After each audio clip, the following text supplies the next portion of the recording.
Assalamualaikum warahmatullahi wabarakatuh. Baiklah, kita lanjutkan materinya tentang contoh teks cerita sejarah dan strukturnya atau bagiannya.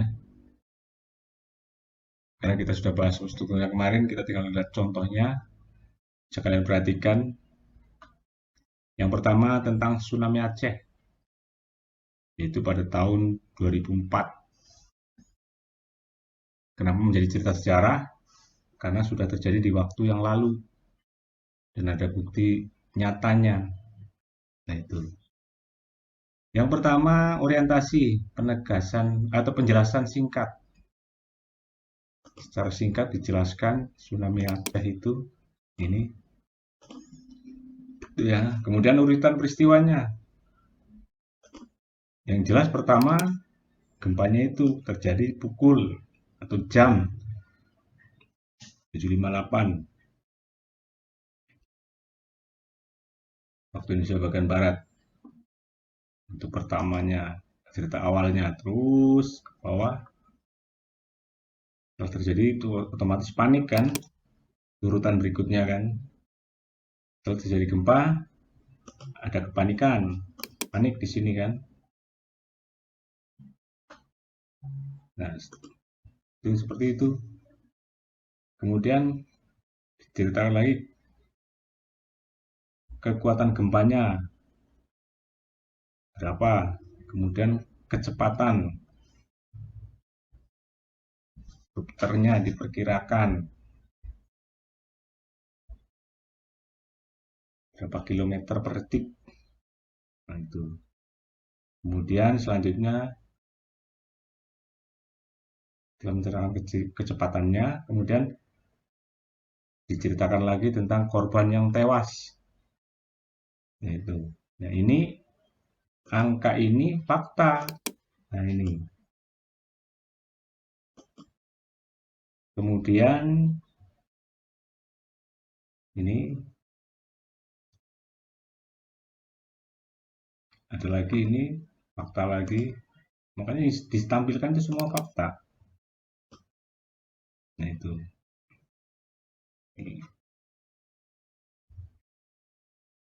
Kemudian dilaporkan minggu tanggal 16, itu jumlahnya sekian, artinya sekian. Nah, itu kan data-datanya lengkap. 2 Januari di sini kan, ini 16 Januari. Nah, itu. Kemudian nih naik lagi menjadi 126. Nah, itu kan. Kemudian ada lagi di tempat lain di jam 8, tadi kejadiannya kan jam 7.58. Jam 8 di Jakarta, ini diceritakan lagi. Kan ada urutannya, ada penyebabnya. Jam 7.30 ada penyebab. Di Jakarta ada reaksi, ada akibatnya. Akibatnya bukan akibat dari gempanya, tapi akibat orang-orang yang mempunyai saudara yang ada di atau mempunyai keluarga di Aceh. Nah, ini pas jam 9 panik karena hubungan telepon seluler Aceh putus total. Tadi kejadiannya jam 7.30, jam 7.58. Kemudian jam 8 jadi ada apa? Ini apa acara pasca menyambut Lebaran Idul Fitri. Kemudian jam 9 selang beberapa jam orang-orang yang ada di Jakarta yang punya saudara atau keluarga di Aceh ini tidak bisa menghubungi saudaranya karena hubungan teleponnya putus total. Ini kan. Sehingga mata mereka pada berkaca-kaca, kenapa Kalau nggak ada penyebabnya, nggak mungkin mata mereka pada berkaca-kaca kan. Nah itu, ada penyebab.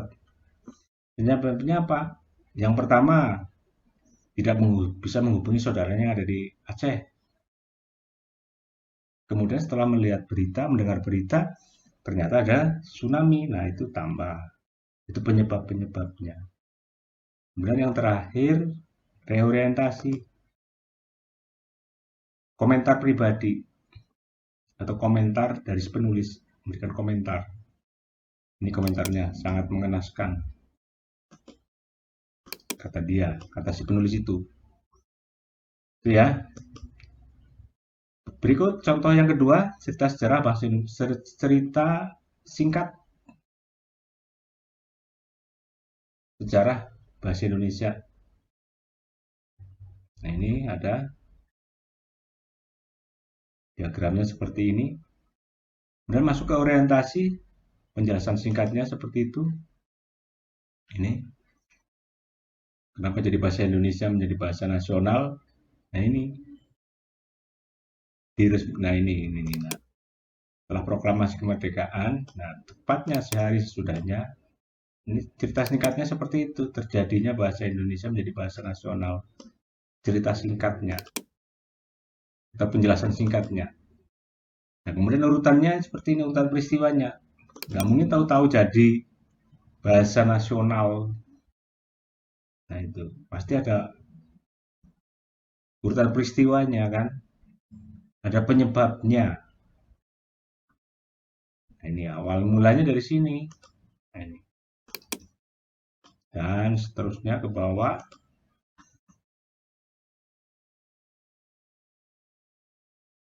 Sampai pada tahun 2028, pada waktu itu ada kongres memperingati Sumpah Pemuda, membahas 5 hal utama ya, yakni bahasa Indonesia, bahasa daerah, penggunaan bahasa asing, dan penggunaan bahasa dan sastra di media massa. Nah, ini artinya bahasa Indonesia ini ada awalnya seperti itu. Kemudian yang terakhir, reorientasi pendapatnya.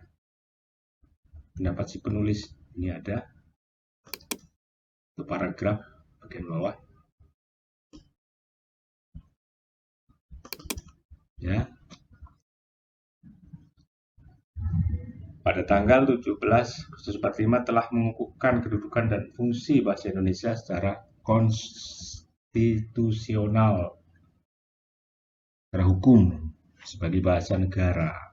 Itu. Nah, itulah pembahasan tentang contoh teks cerita sejarah. Mudah-mudahan bermanfaat dan kalian bisa memahami. Cukup sekian.